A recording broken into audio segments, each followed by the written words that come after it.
I'm Yeah. telling you. I'm telling you. Yeah. Mad world.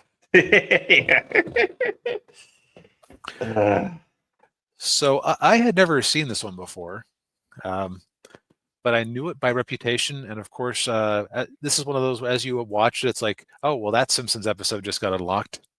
Yes. Yes, this movie was a mainstay in my household. My especially my father. This is one of his favorites. He actually saw uh, the extended version of this movie in the theater, which was 3.5 hours long. The version we watched was just under three. Um, and oh, Ninja. Ninja, what is it? How does it feel like to be so wrong? Does it hurt? Because I even had the advantage of having seen Rat Race first on several occasions, Yeah. and I have to give it to this one. Yes. Yes. But yeah, like so, my father saw the 3.5 hour version of this in Cinerama, which was where the screen actually like curved around, Hmm. and there were only three of them. It was New York, L.A., and Houston, and my dad saw the one in Houston. And which is pretty amazing that a 9-10-year-old could sit through a 3.5 hour movie. Which Yeah, that was the thing I always found when watching this was that it was like I kept being startled at how much movie there was and how much there was left. Like because it goes along at a really brisk pace, which a lot of comedies can bog down past 90 minutes. yeah, they can. Yeah. Although in the case with this movie, this was almost like the Avengers of comedy, like because Yeah. it has like just about every great comedian and comedic actor of the era that is in this, and if they're And the not in previous era. the previous era, yeah, and if they're not in the in the one of the major roles, you got somebody that's a cameo, like for instance. Uh, the main character, one of the main characters of the movie is played the cop played by Spencer Tracy, and there's this scene at the beginning when he throws his hat out the window, or he accidentally throws it out the window, and Jerry Lewis comes along and runs it over. Oh, I didn't realize that was him. Yeah, that was Jerry Lewis. Yeah, he's like, get his number. Yeah, so if you are a fan of old comedies like this, part of the fun is just seeing who shows up. Like I kept wondering if Don Knotts was going to show up. Yes, and he does. He does. uh, We also got some all-time greats in there, like Buster Keaton in a bit role, the Three yeah. Stooges in a bit role. Although it's a bit role where they make sure that you saw them. Yes. Yeah. um, but yeah, so the movie get to the plot of the movie, which uh, is a simple plot. I mean, it's not a very intricate.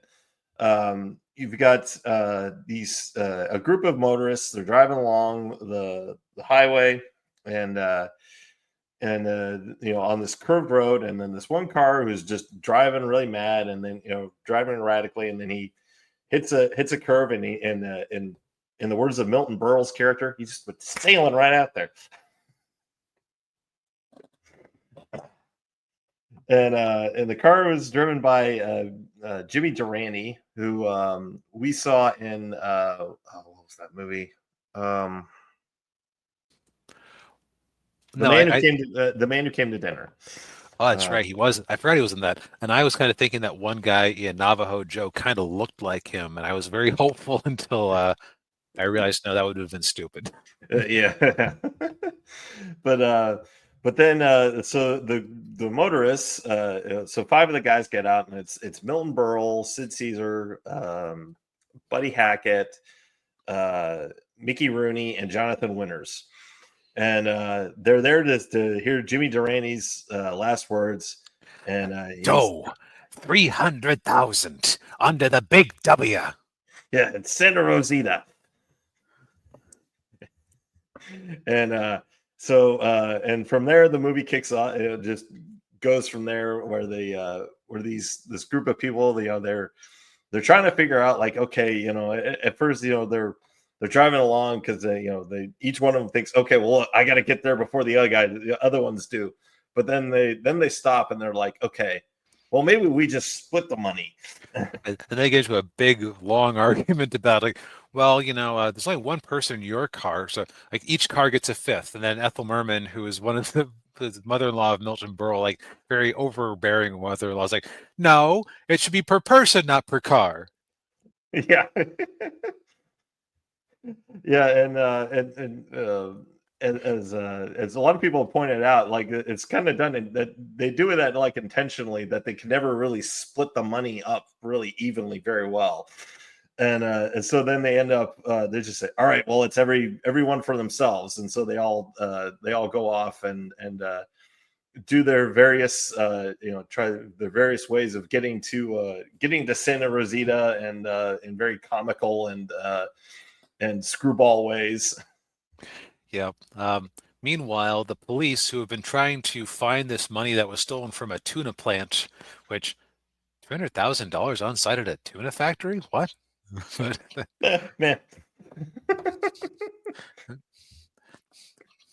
But yeah, they've been trying to track down this robbery for many years now, and Like 10 or 15 years, something like that. Yeah. yeah, and you have who was the police chief, or the police Uh, not the chief, the detective.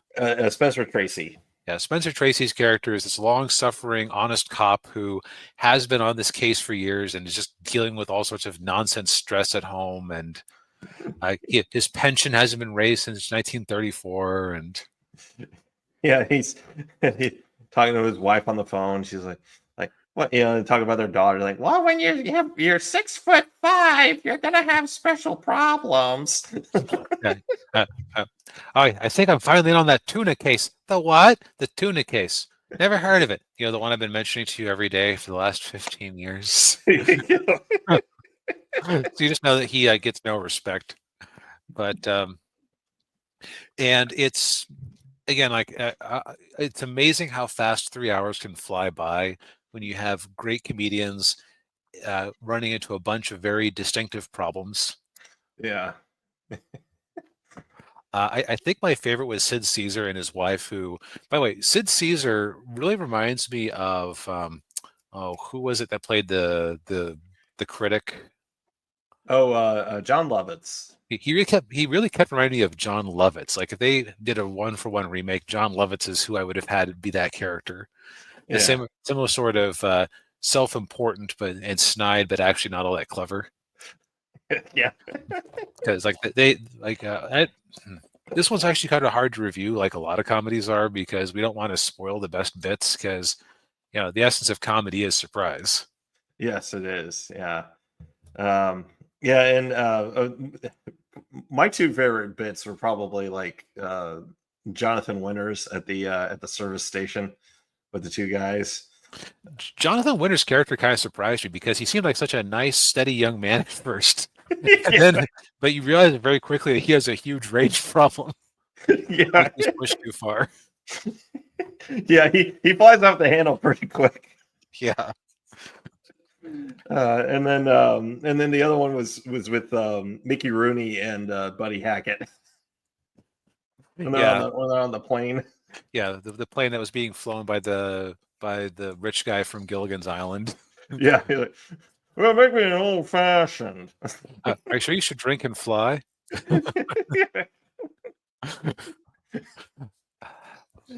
Um, Man. yeah, it's very clever writing.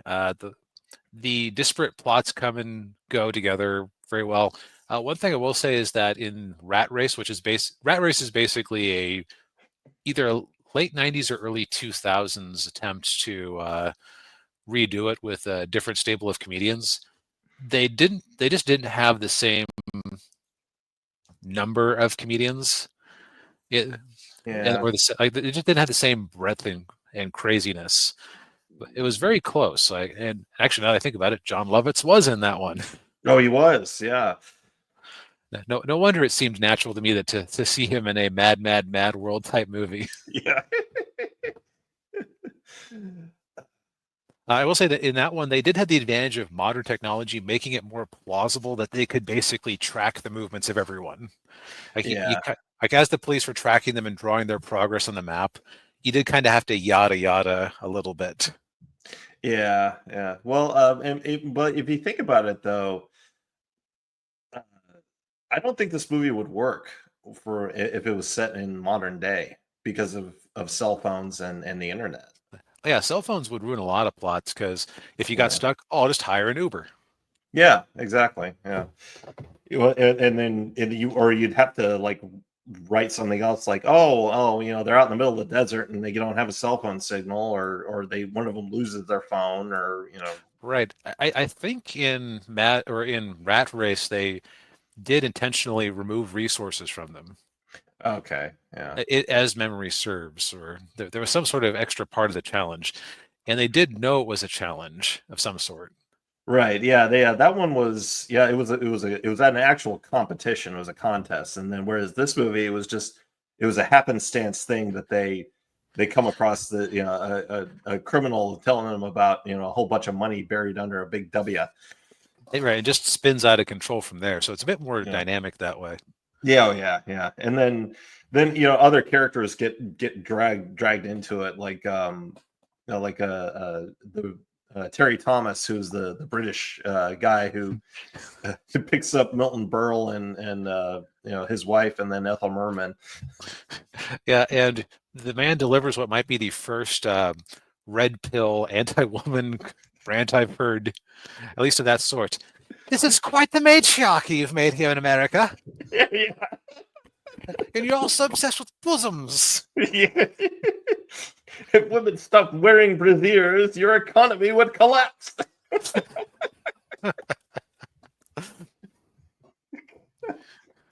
Oh, jeez. Let's see. Yeah, like I said, if you this is available to stream on. It's available on. I believe it's on Amazon. Was it? Amazon, yeah. Yeah, I ended up renting it since I don't have an Amazon account. I think it's also available on Pluto TV. But after my experience with Navajo Joe, I decided I would rather just pay the $4 and not deal with their interface or ads. Yeah. Well, especially a movie like this. Yeah, watching it with ads would get very tiresome after a while. And it well, so okay, so to continue my my rant from last week about Pluto TV, also most of these services, when you have the ad supported, they give you an idea of how many ads are left and how long your ad break is going to be. Yeah. So when I was watching Navajo Joe last week, it kept just like popping up a single 30-second commercial for Disney World. No, jeez. And like, okay, well, I guess this is an ad break. And then it would just jump right back to it. So it wasn't even enough time to get up or anything. Oh man. But so yeah, and with this type of thing where the timing and flow is so important, ads would destroy it. Oh yeah. Yeah. Yeah. Yeah. Yeah. This movie's a classic for a reason. Yeah. Yep. And if you're a Simpsons aficionado, the episode that distinctly refers to this is the cat burglar episode. Yes. I'm trying to remember which season it was. Like six. Yeah, six, somewhere in there. Yeah, 6 or 7. Oh, Yeah. But yeah. I highly recommend this movie. yep. It is funny how we can spend 20 minutes complaining about Craven the Hunter, but an actual good movie gets 10. So Yeah. it is a mad, mad, mad, mad world. Yes, indeed. Oh, one other last thing I'll say. Right. If you're watching this and the screen is completely blank for the first 2 minutes while they sing the theme song, your screen is not broken. Right. I actually checked my stream twice to make sure that nothing was wrong with it. Yeah, yeah, yeah. The opening credits is like 6.5, 7 minutes long. Well, well, and even with before the animation starts at the opening, Right. Uh, You got 2 minutes. they Yeah. sing the theme song on a blank screen, which I wonder if that was supposed to be like reminiscent of vaudeville or something, like a theater production. Oh, probably. Yeah. Because like when you think about it, this was like you said this was like the Avengers of comedy. Like it's even bigger. It's there is no modern equivalent because this isn't just everybody who was in movies at the time. It was people who had careers going back to the vaudeville stage. Yeah. And so like everybody just brought different talents and acts to it. So, Yeah. Yeah. Yeah. I can't see Hollywood ever making another movie like this ever again. right. I mean, who would you have in it, honestly? Yeah. Actually, I'd say part of the issue is that because of the sheer glut of media and streaming and things like that, Mm. uh, there would be it would actually be very hard to have seen everything and recognize everybody. Yeah. Yeah. It's kind of similar to the problem of why you part of why YouTube stopped doing the YouTube rewinds outside of every single one getting roasted for being lame.